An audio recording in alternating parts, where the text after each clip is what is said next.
not all the time, we have a problem communicating. Okay? What does that make you? It makes you normal.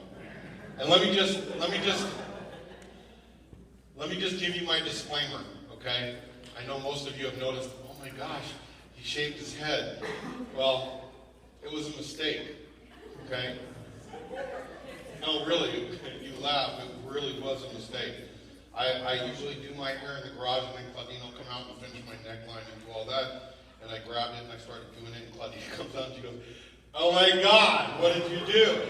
You know? And I said, what? She said, you used the wrong guard. And I said, no, I didn't. She goes, yes, you did. No, I didn't. Oh, okay, fine. So she finished me up and I walked inside and looked in the mirror and I said, oh my God, I used the wrong guard. So it's a little shorter than usually. Either way, I still look good. So, yes, thank you. So that's my disclaimer for the day. I don't like it because it shows more of my gray. I didn't notice that myself. So, yes, it's wisdom coloring. It's wisdom coloring.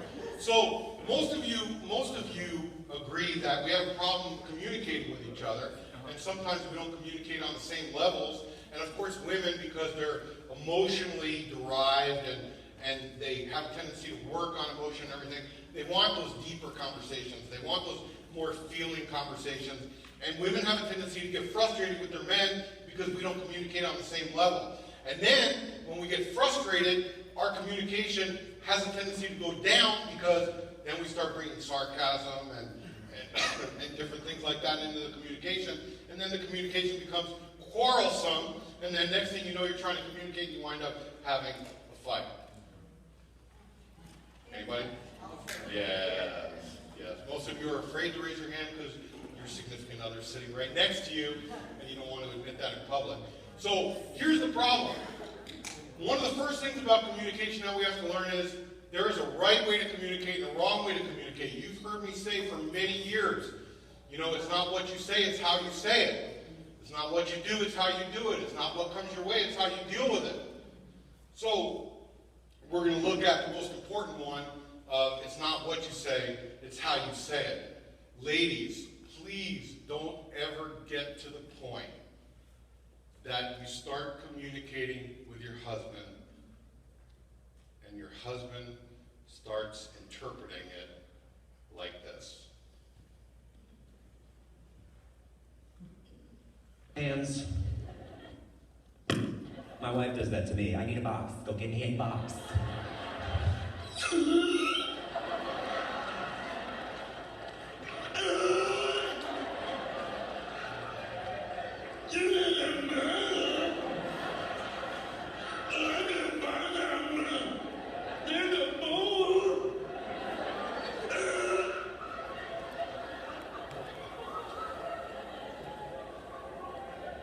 I need the hand cream. Bring me my hand cream.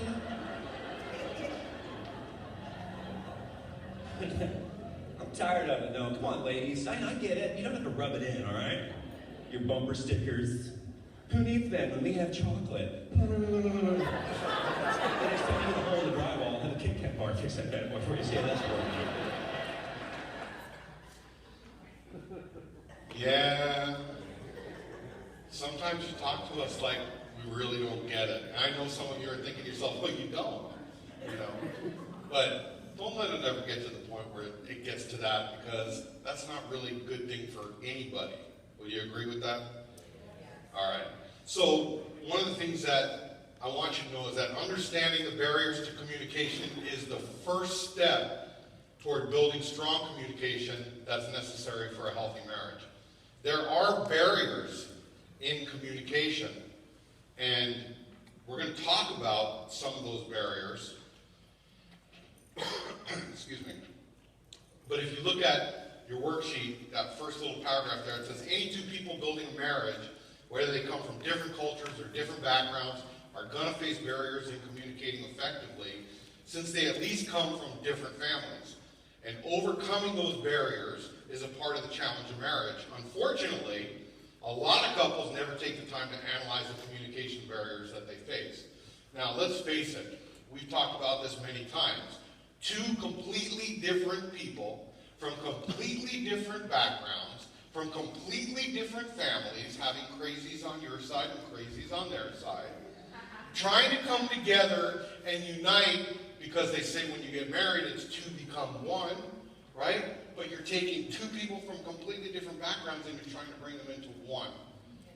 That, in and of itself, requires a miracle. Okay? Yeah, I know. Someone that's been married for God knows how many years, you know the first one to say amen. And that's the thing. You know, it's very difficult to be able to bring that into one unit and then to be able to communicate. Because you grew up communicating a certain way with your family, they grew up communicating a certain way with their family, and that doesn't necessarily work when you come together and try to communicate that way with your spouse. Now, because women are emotionally driven and men are more analytical, that whole communication process in the beginning is a misunderstanding from the get-go. Because the women are talking from emotion and the men are talking from analytical, and it's hard mesh to begin with. So, if you look at what the number one need is, it says couples everywhere indicate that the biggest need in their marriages is improved communication. Why? Why is improved communication? Why do you think good communication? Why is it such a problem? What? Well, you're all quiet now. Why is communication such a problem? What? Because he speaks Klingon. Linda. Honey. Listen to me, Linda. Listen to me.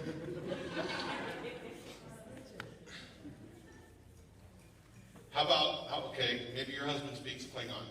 If he does, I can't help you with that. That's another class. Yeah, that's another church. I can't even help you with that. Don't take it personally, Linda. There's hope. There's hope for Bill. Really.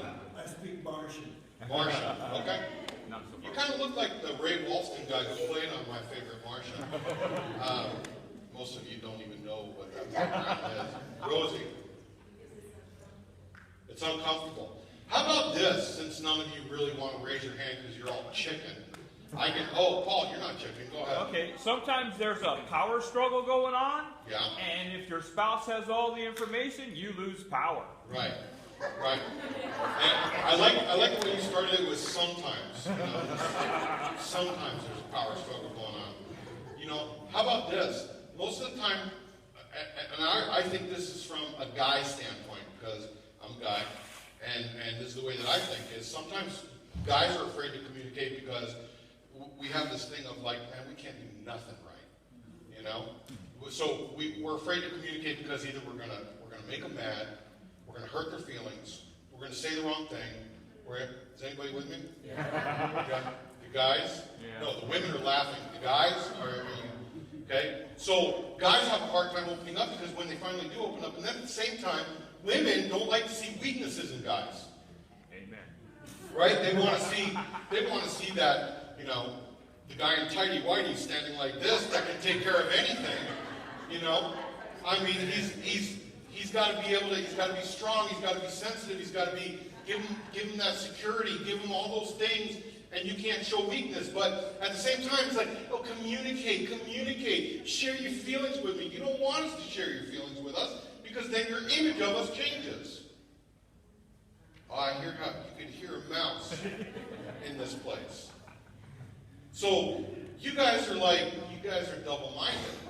And don't take it personally, ladies. I'm just speaking from a man's perspective, and I'm sure Claudine is going to raise her hand. Y'all are going to clap when she's done talking. Okay, we're going to start this nasty process all over again because it's a new week. Go ahead.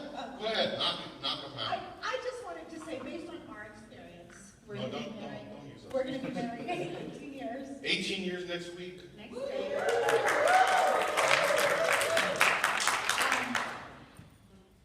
I noticed that early on in the relationship, I wanted you to tell me, I was like, talk to me, tell me how you feel. And then once you started telling me how you really felt, I Yeah. So that's one of the things. It's like we need to be prepared when we ask our husbands to tell us what they're feeling, what they're thinking.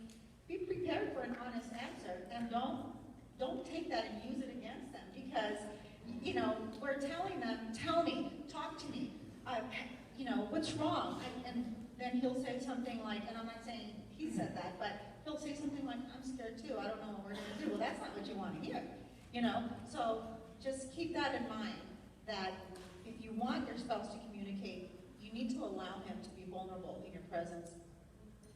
It's the same thing when you ask somebody, whether it's in church or anywhere, how you doing? Well, unless you're prepared for them to really tell you how they're doing, don't ask that question. Because the worst thing in the world is you say, how you doing? It's like, oh man, I'm glad you asked, man. This has been like from hell, and you got a minute? No, not really, bro. I was just making a small conversation. You don't really care how they're doing.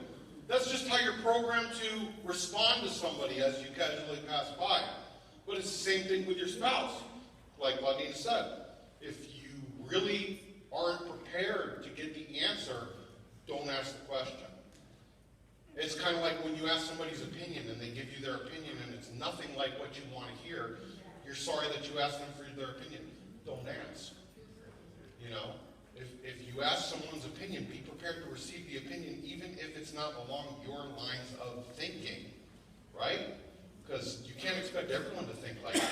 Well, okay, you can't expect everyone to think like you, but not everyone thinks like you, right? Okay, so why else is communication such a problem? Nobody can tell me why.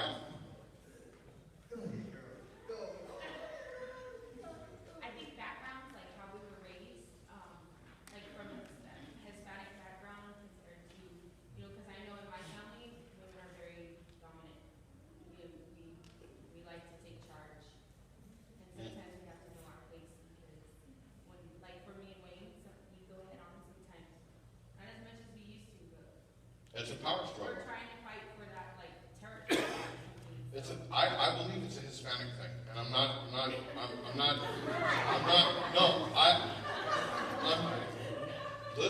yeah, whatever. It's all that mariachi music, man.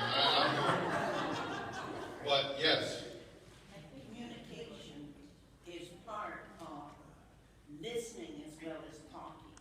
And I'm sorry, what'd you say? If you want your communication to be on a level with one another fair, then pay attention with what's being said to you as well as what you want to get out of your mouth. that's good. And we're going to get to that. Do you have your hand up? Yes. I think good communication is problem solving within a relationship. Once you have good communication, you have a lot of difficulty resolving relationship issues, problems. Problem solving. I like that. So when you don't have good communication, then you're not solving problems. And then what do? We wind up sweeping them under the carpet. Because a guy doesn't really want to get into it. He just wants to sweep it under the carpet and move on. Can we just go to dinner? The movie starts in 20 minutes. Can we just get the fight over with and just move on and go? Do you want popcorn? Because I want popcorn. And that's how our thought process is. Okay. Is there anything else? Why you think communication is such a problem, Bill? We kind of touched a little bit on it, but interracial Americas, different nationalities getting together, and certain nationalities are stronger than others. Yes, there is always dominant things that are going on, and whether it's relational or non-relational. Rosie? With us, it's time constraints. Communication takes time to properly communicate, and we're always too busy. That's true. That is true, and I think that that's very valid. Sonia? I don't know if it's something better, but, and I apologize for all of it, but I think I'll be honest, Good. Honesty is a different class. Misinterpretation. he can tell me one thing and I can do it a certain way, and I will take it completely Okay. Awesome. That's awesome. Okay. No, you can't raise your hand. Oh, you clap for her. Oh, let's clap for everybody except for Pastor Allan. Okay. I I get it. All right, so, no, save your sarcasm. Okay? Save your sarcasm. Sit down, Paul. Sit down. So, let me ask you a question. I'm going to come to you, Martha, but let me ask you this question. So, ladies, this is a ladies' question. If I see one guy raise their hand, I'm going to have to come and just really talk to you one-on-one. Ladies, how many of you have a problem with misinterpretation? Okay. Wow. Okay, guys, do you see that? So when you say something to your wife and she like goes sideways on you, and you say, that's not what I meant. That's what I heard. That's what I heard. And then you think to yourself, how did you hear that? How did you hear that? Because I didn't say that. And so how did you hear that? Okay, so this is a common problem. Do you see that, Ben? Did you see that? No, really. Can you put up your hands one more time so Claudina can see that? Okay, so we're not the only ones, thank God, that experience that thing, because we have that situation too, where I'll say something and she'll go, she'll actually like, really like, what? And then, no. And then, as soon as they give you that look, you're done, right? So it's like, I didn't say that. I didn't say it. But that's what I heard. And so that right there is a major barrier to communication. And how do you fix that? I have no idea.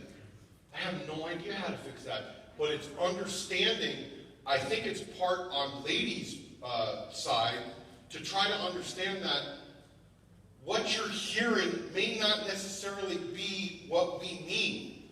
And so I don't know how we fix that problem of how do we say it in a way that you actually understand it in the way that we mean. So, but I'll come to you. Let me go to Martha, and then I think Claudina had a comment.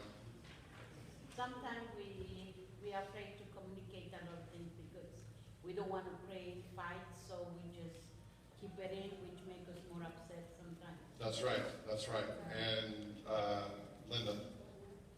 I think that I have found that if a word hits me and I interpret it and immediately go to my emotions, that my response is going to be less than helpful in communication. If I stop and will ask, what does that mean to you? What does that look like? And he can give me an example that I can diffuse, because I'm right there. That if a word or a phrase hits me and I just go off, like you said, sideways, that would be a nice way. I'm glad you can laugh about it. Bill's shaking next to you, just so you know. Okay. Yes, Claudina. I just wanted to say that you have to learn how your spouse communicates. Because not all marriages are created equal, not all relationships are created equal, and you have to find what works for your relationship. And that's basically it. So I find myself, there was a time that if you said something, I perceived it as an attack. But that had nothing to do with you. That's just the way you communicated. But because of, the home that I grew up in and the things that I had to overcome, I saw that as a put down or as an attack, and you had no idea that this was happening inside you. So then I realized that that was not your intention. You actually do have a really good heart, and you didn't mean to. I actually really do have a Yeah, well, I thought you were just chatting. At first I didn't know you had a heart. Well, Are you talking to her again? So now, sometimes if you say something that I misinterpret because I'm wrapping it around my feelings, I will ask, what do you mean by that? Yes. And you'll explain it, and then that avoids further conflict. Yes. I think for men, we're just too straightforward at times, because like you said, we're trying to get it over with. So she misinterprets everything I say a lot of times. Everything is a strong word. Almost everything. Almost, okay. And so now I've developed a habit to where when I say something, I give an example immediately, so that way she gets a clear idea of where I'm coming from, how I feel. I think that Hispanics have a better comprehension of that, because when they communicate, after every 2 sentences, they say, "Me entiendes?" Do you understand? You understand? I think that we should incorporate that into our conversations with our spouse. What? No, it's the way you say it. You say, ¿me entiendes?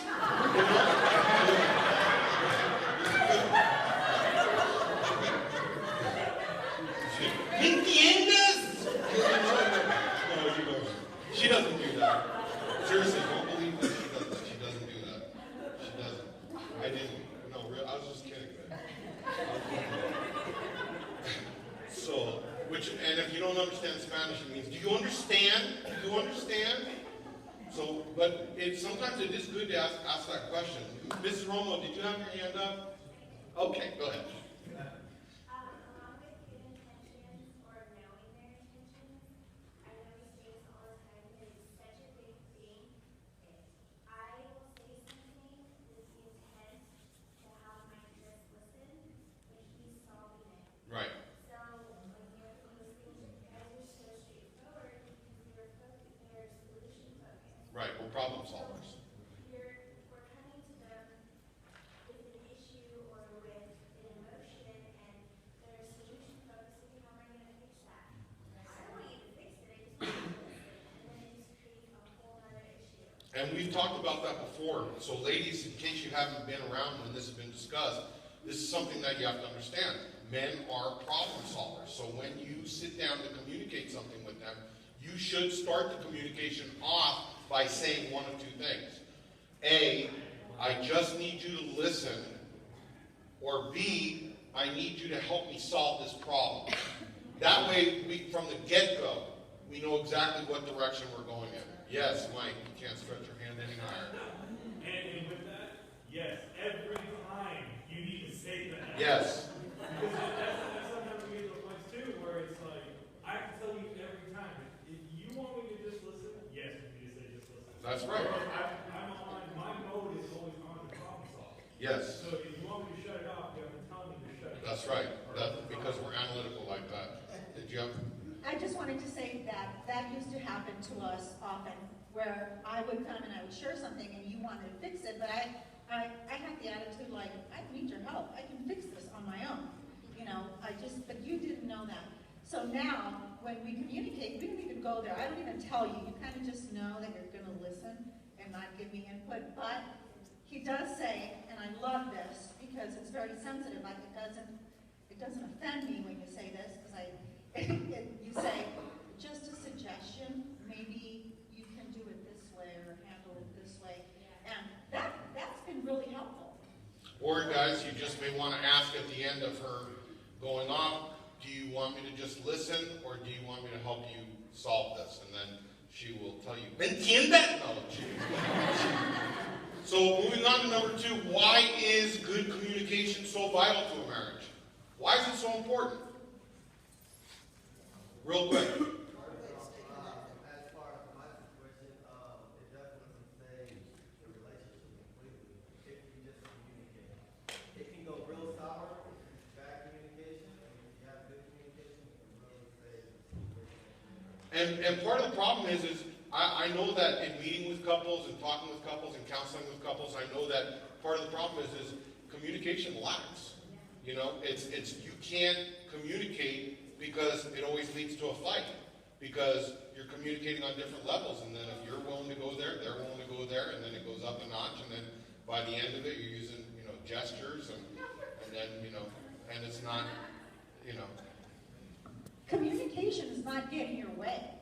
That's not communication. If you want to communicate with your spouse with the intent that he is going to agree 100% with what you're saying, that's not communication. No, that's manipulation. Exactly. So what you do is, this is something that we have to learn. We have to accept that we both had different opinions, and we were going to meet somewhere in the middle and do what we always do, what's best for the relationship, no matter what. We both are great compromisers, but early on, when you don't have the skills of communication, you think that because your spouse has a different opinion that he's not on your team or that he's against you, and that's not the case. That just makes him an individual with a brain. That goes both ways. All right. So any other reason why communication is so vital to a marriage? Okay. Well, we can get through. Now we've gone through 2 questions, so that's only 9:40. So we're we're moving along at a great pace here. All right, number 3, let's talk about barriers to communication. What barriers make it a challenge for couples to communicate well? What are the barriers that make it difficult to communicate? Well, you know, if you live on the West Coast and he lives on the East Coast and you guys meet up on one side, he has different words. Oh, you better believe So it. you have to learn. As a matter of fact, I say, well, take him to run site school, so I know. That's right. East Coast, East Side, West Side. You got different ways of communicating, right? Most definitely. I know some of you know exactly what that's about, right? And so you do communicate in a completely different way. But what other challenges are there? What are the challenges that make it difficult to communicate? My pride is a lot. No. Really? So a lot of times I feel before we even start a conversation, I'm like, Man's entitled to the way he thinks. It's the woman's job to beat him down into submission. I'm just kidding. Stephanie, that's not okay to beat him down into submission. Okay. Did you have a comment, Sonia? Sonia? You're going to help me? Okay. Okay. Jesse? At times, in my marriage, it was always the fear of saying, causing a big argument or maybe something that. So let's just go with pure fear. Okay, but that's a legitimate barrier to communicating like we talked about at the beginning. Maria? What? Expectations of how the communication is going to go? Or you have an expectation of what communication in a marriage should be like. Good. And your spouse is not. Right. A man's idea of communication may be simple grunting. You know? Are you hungry? You know? And you know, you laugh, but okay, ladies, how many of your men have grunted before? Yeah, okay. See? All right. What other are the barriers that keep you from communicating, Anthony? This is Brandon. She don't need you to speak for her.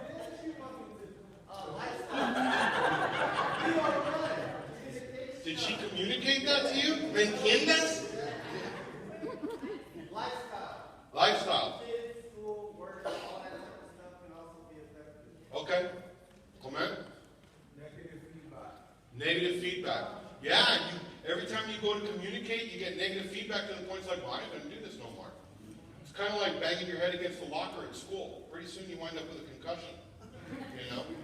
And so at some point, you avoid doing that. Where is CP? I'm sorry. I hope you haven't done it yet because I know that there's been like a multitude that have walked in the last 10 minutes. Okay, just staying up, just communicating. Awesome, thank you.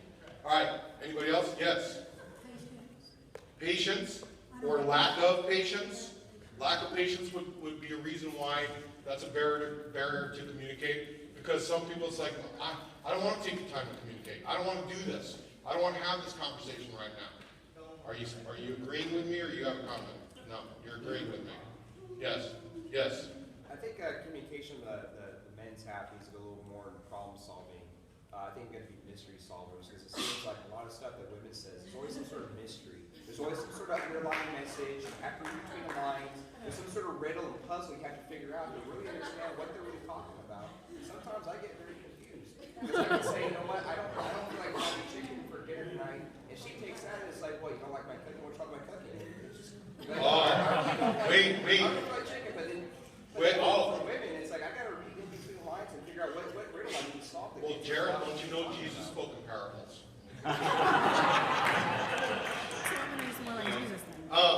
Let's see. Wait. How long have you been married? It's not a test. It's not. No. How long have you been married? 3 months. 3 months.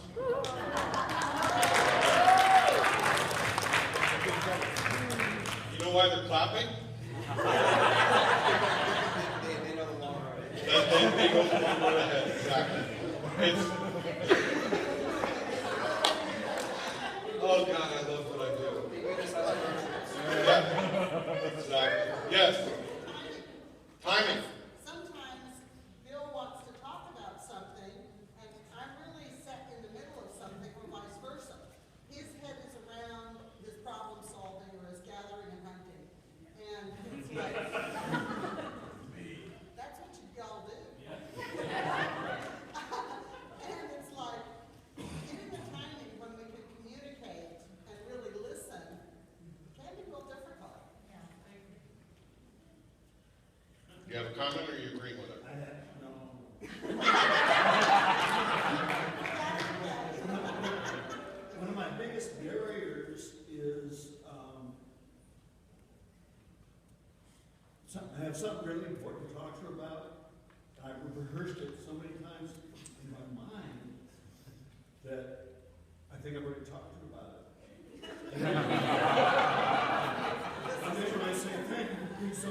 How long have you guys been married?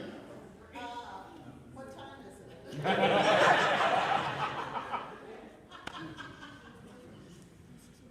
Is that your answer to the question? 47 years. 47 years.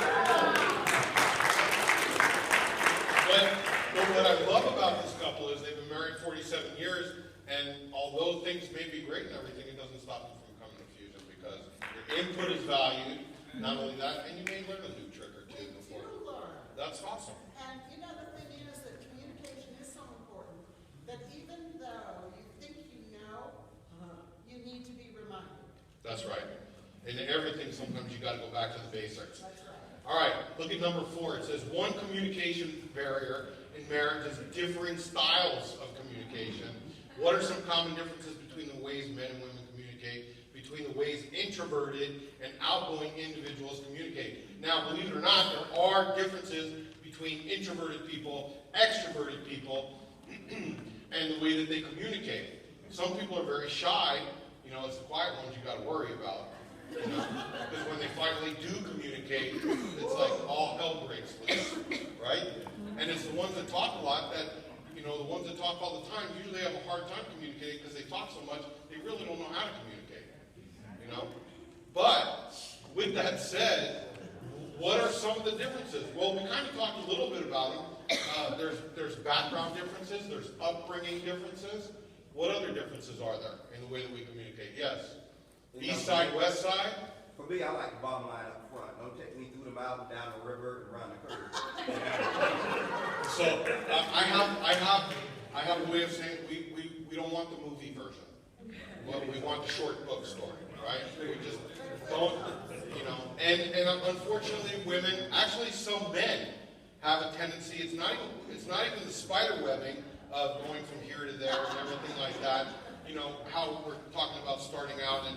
It's like, well, so how was your day? Oh, well, I got up at 6:40, and then, you know, the phone rang, and it was my cousin, and, you know, God, please, you know? I don't think either one of us really, I mean, if you get on the phone with your girlfriend and you guys can do that, God bless you. But no guy really wants to go, really? No, on the inside, he's dying, okay? Just so you know, okay? Yes. So the other day we're in the car, and Anthony thinks he's cute. We're talking, and I'm talking,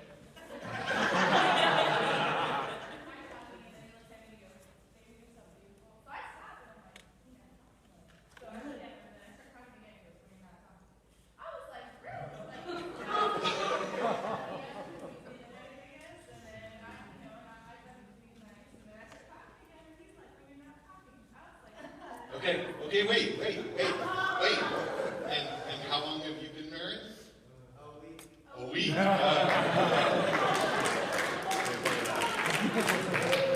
They finally pulled the plug. They finally made the commitment last week. About time. All right. Another common barrier to communication for most couples is the pressure of a busy lifestyle. Who said that? Somebody said that. Bill. Excellent. Either that or you looked ahead in the lesson. Either way, it was a good job. How does this kind of pressure sometimes make it difficult to communicate with each other? Busy lifestyles. How does that make it difficult to communicate? Yes. What is your name? Melissa. Yes, it is. I've been married for 10 years, and I know that was the main breadwinner in the family, so I was working like 45 hours a week, and we have like a tribe of children. And A tribe? you know what I mean? And he was a stay-at-home dad, and I know that when I would get home from work and all the pressures of life, I felt like every time he opened his mouth, he was nagging at me and bitching at me. Sorry. Oh my gosh. Oh my gosh. Hurry, the lightning's coming. I would just totally cut him off and say, look, stop. Is this something that we're going to get divorced over? It's not. Shut up, and I don't want to hear about it. I was totally shut down. If you're not packing your stuff and leaving, it's not important to me. I just work 45 hours this week. I have to take the kids here and there. I don't really give a crap.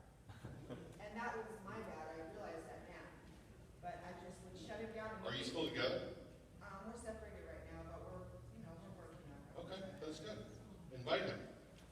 him he has to come only once. If he doesn't like it, he never has to come again. And I guarantee you, he'll come back. Well, I can't guarantee you. I will guarantee you. If not, I'll refund your money. But that's what I tell women because, guys are like, I'm not going to church.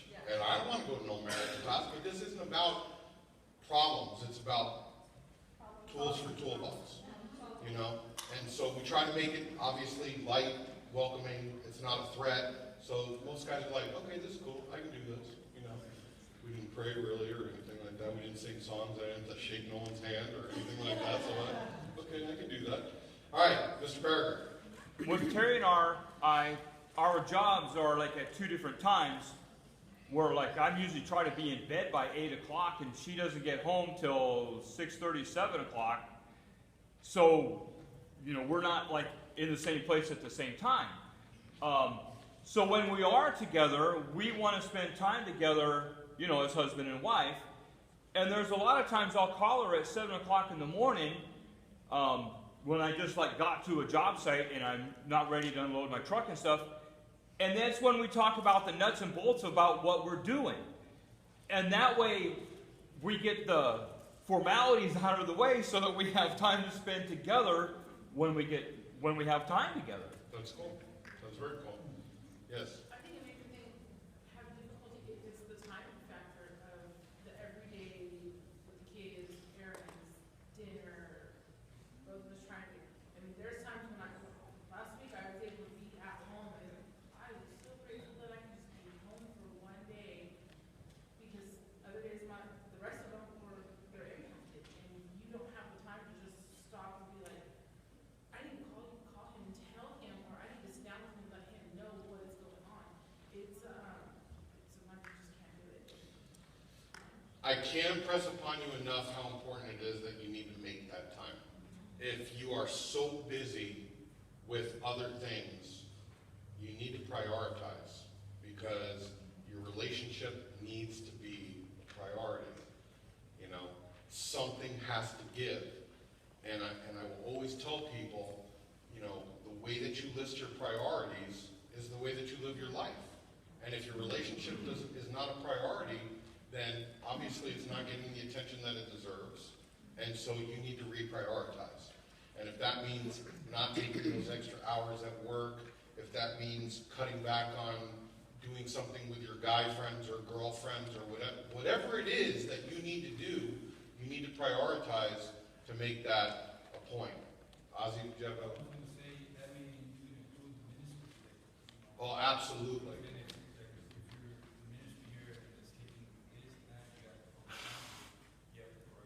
Absolutely. Absolutely. Did you have... No? And, Erica? I think for myself, and I can kind of piggyback off of what my friend Melissa was saying, a lot of times it's either how we're raised or whatever, but we have to learn to pick our battles. What's worth, carrying on into an argument or a discussion or communication, what's worth it? So a lot of times I find myself having to pick those battles, and I walk away a lot of times just letting go and letting God, because it's not worth it sometimes to be arguing and cause chaos in the house, because unfortunately, I'm the chaos holder. I'll quickly 0 to 10 in like real quick, and I can only, like you said, with talkers, I can only argue so much before I'm like ready to lunge at somebody, and I think, but I'm being worked on. God's still working in me. Always. So, but I know that I have to realize what's worth fighting over, what's worth arguing over, what's worth, communicating about. That's the big decision is you've heard Claudina say it before, and you've all clapped for it when she says it, which is phenomenal. But the bottom line is, I saw that, Erica. The bottom line is choose your battles. You got to choose your battles. If you want to make this a big deal out of something, and it really is nothing, then really you have no one to blame except yourself. You got to choose your battles wisely. Yes. Just another thing about time, you also have to know and understand what your other half, like what their time is. Like I know he is a morning person and I'm a night person. Right. So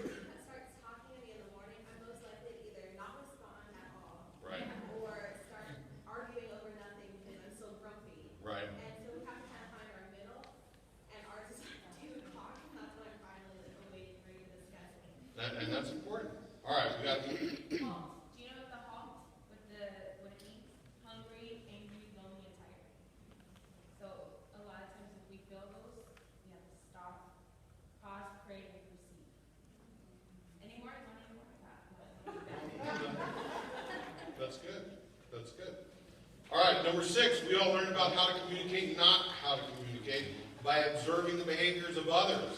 Most enduring lessons in communication usually come from who? Our parents.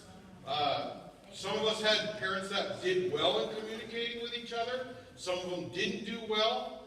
And so let me just shorten it by asking you this. How many of you learned good communication from your parents? Raise your hand.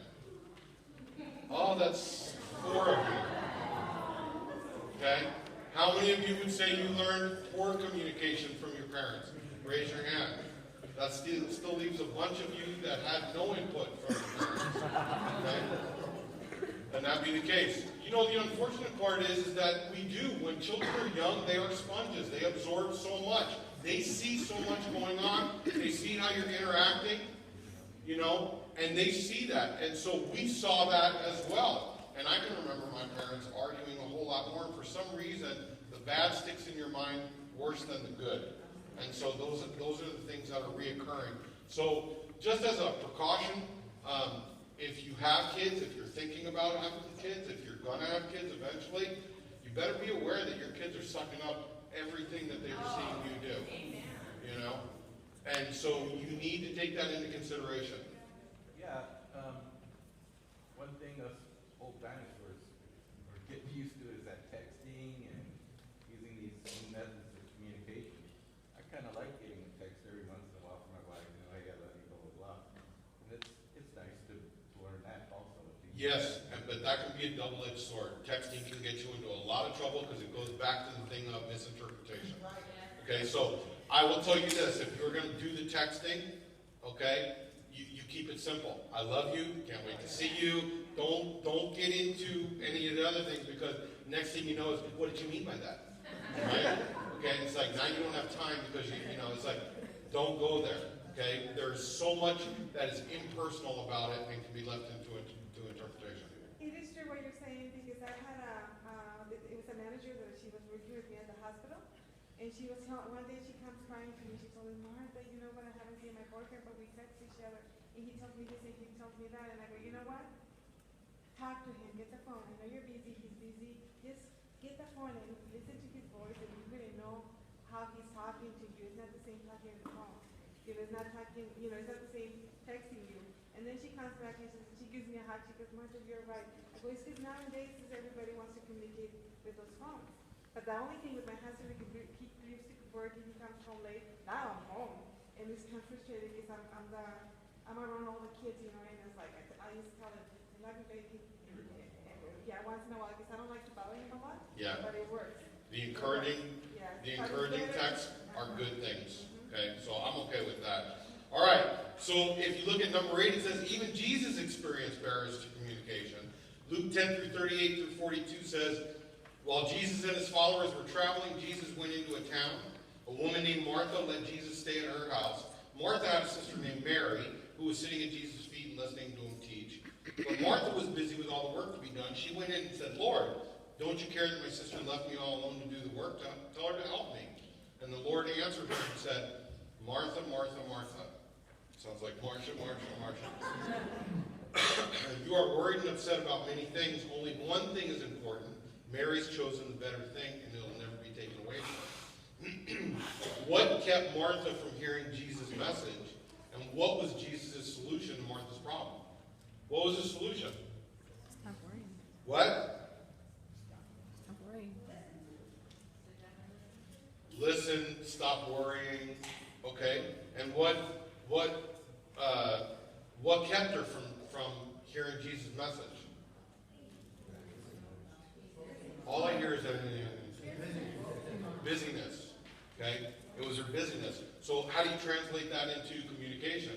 Well, if you're so busy with things, you're not properly hearing what's being communicated. You know, a lot of people when they communicate, you know, it's like, okay, guys are infamous for that. You're sitting in front of the TV, you're watching TV, your wife's trying to talk to you, right?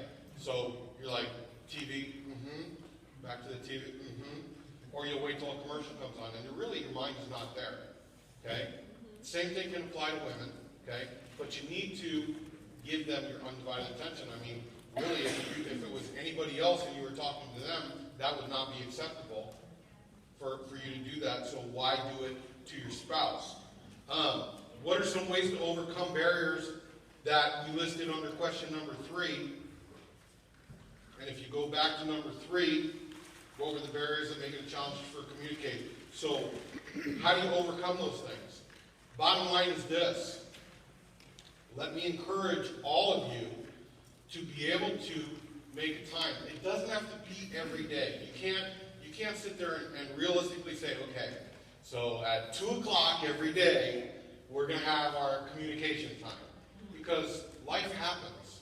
Things aren't going to always work out to be at the time that you want it to be. But you do need to make it a point that when something comes up, or when something needs to be discussed, you need to make that a priority and make time to communicate.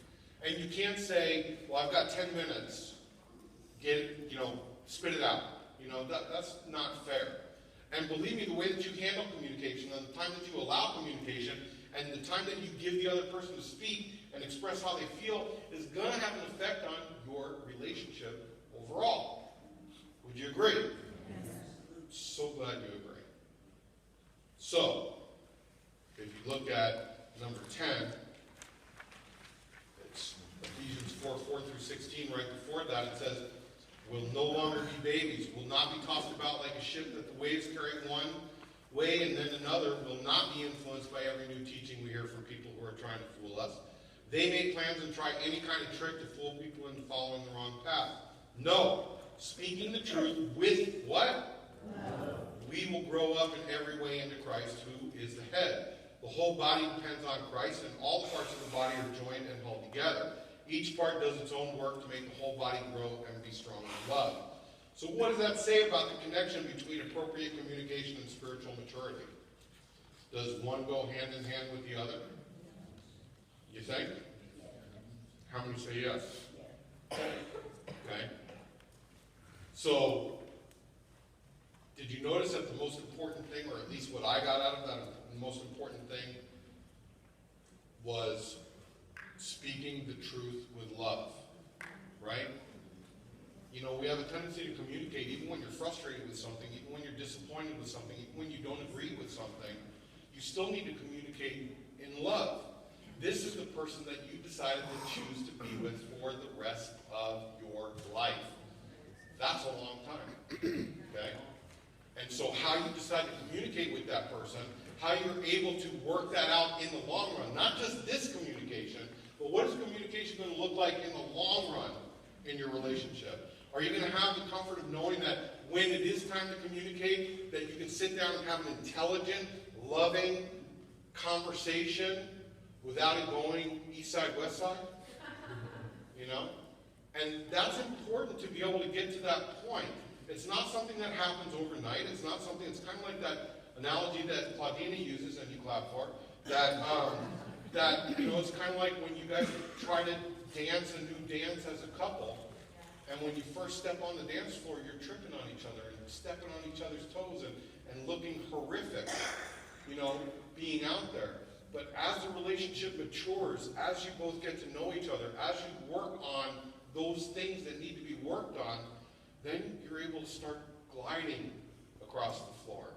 You may even go out with Dancing with the Stars. I don't know, but it's something that you'll work on and you'll be able to look at and look back at and be very proud of what you're doing. So what do you think it means to speak the truth in love? What does it mean to speak the truth in love? Yes, Linda. Bill is really good at demonstrating his biblical principle, is that he puts me first. And so you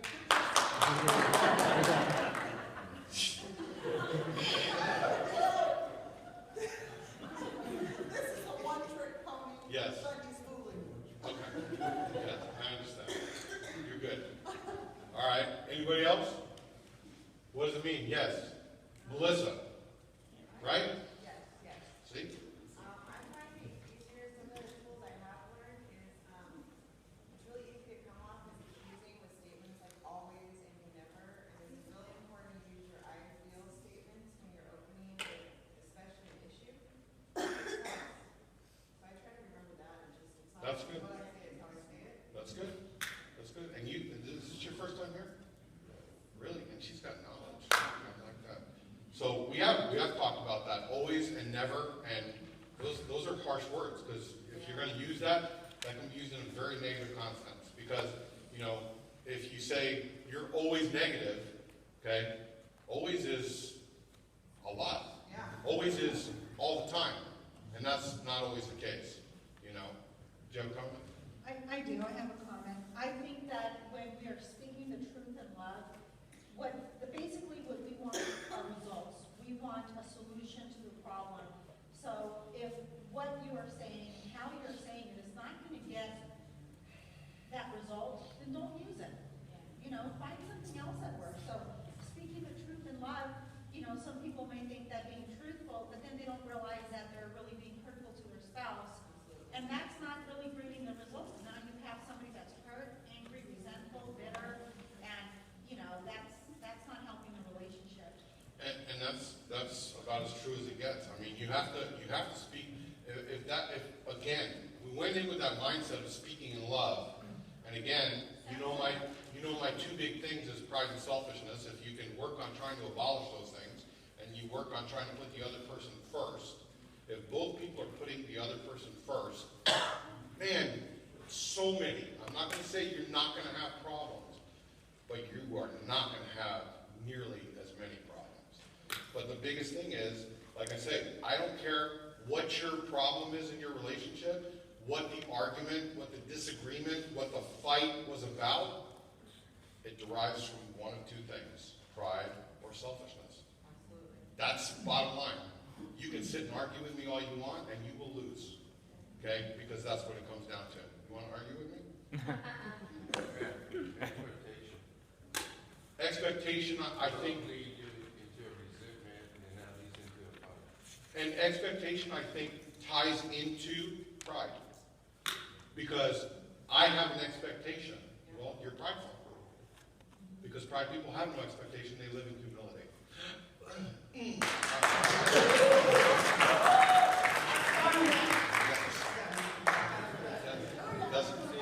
I'm not bagging, I'm just playing, He is so much bigger than me. Yes.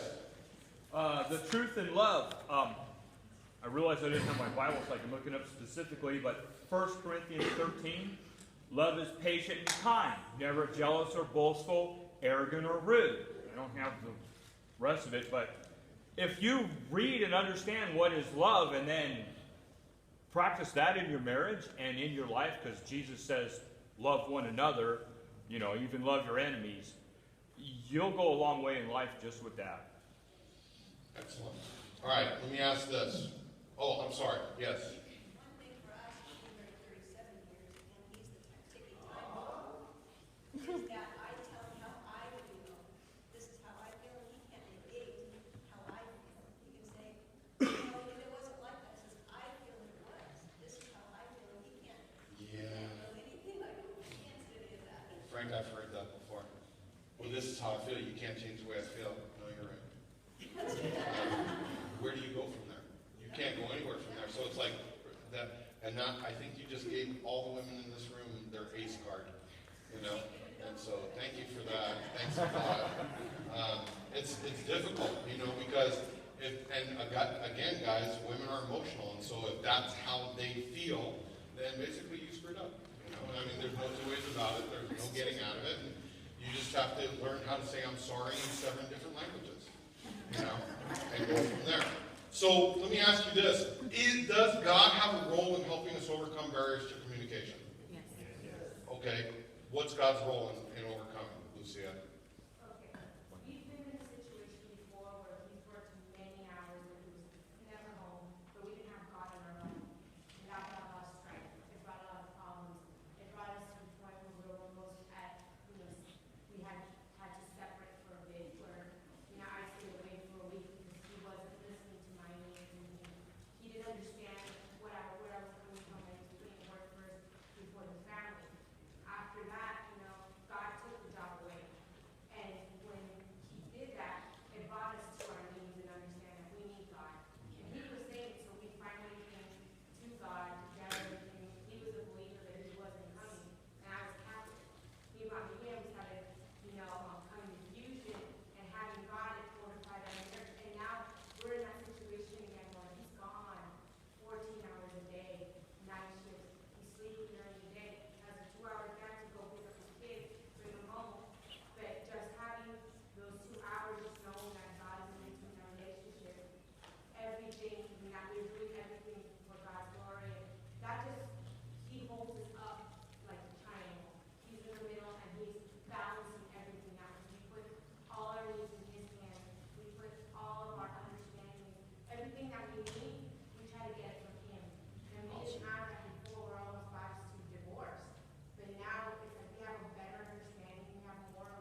that's good. Did you have one?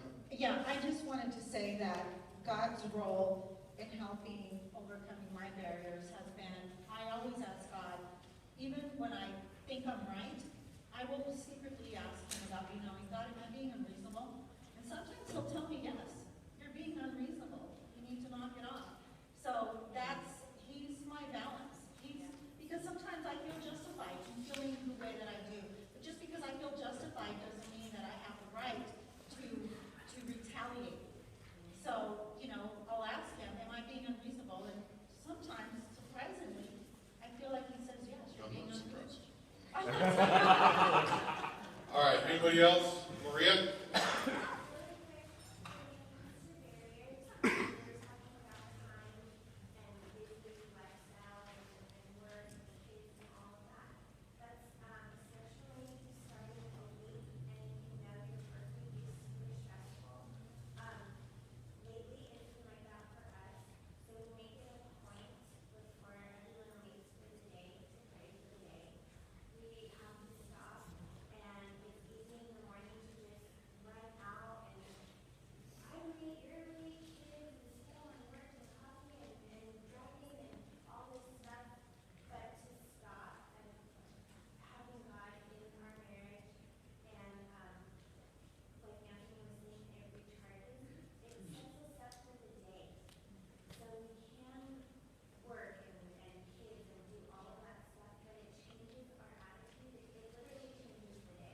So what I'm hearing is basically incorporating God into your day, into your relationship, is overcoming the barrier because you're asking for protection, you're asking for peace, you're asking for patience and love and all that kind of stuff, right?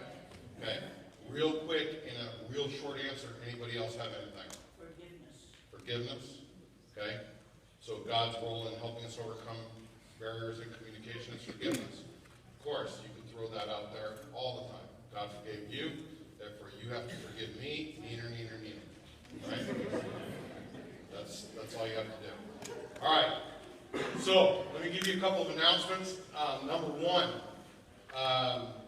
in case you didn't catch it on Facebook, today started competition. So the competition is this. We are looking to increase the amount of people that are coming, and we threw out the challenge of whoever brings the most new people. It doesn't matter if you're a single person or a couple. Whoever brings the most new people in the next 6 weeks, Claudine and I will take you guys out for all you can eat sushi at our favorite secret place. If you don't do sushi, we will take you to something comparable. Okay? Yeah, you don't have to pay. Just because we say we're taking you doesn't mean it's like, okay, we're taking you, but we're going Dutch. Okay? You'll be treated. Okay? So. I don't know. Is there anybody here for the first time today? Just lift up your hand. Just 1, 2, 3. 3 people. I get credit for this couple. So right now I'm in the lead. I'm going to take myself out. Shoot. All right. So keep that in mind for next week. You definitely will not be disappointed with the sushi if you're a sushi eater. If you're not a sushi eater, we'll take you out for whatever.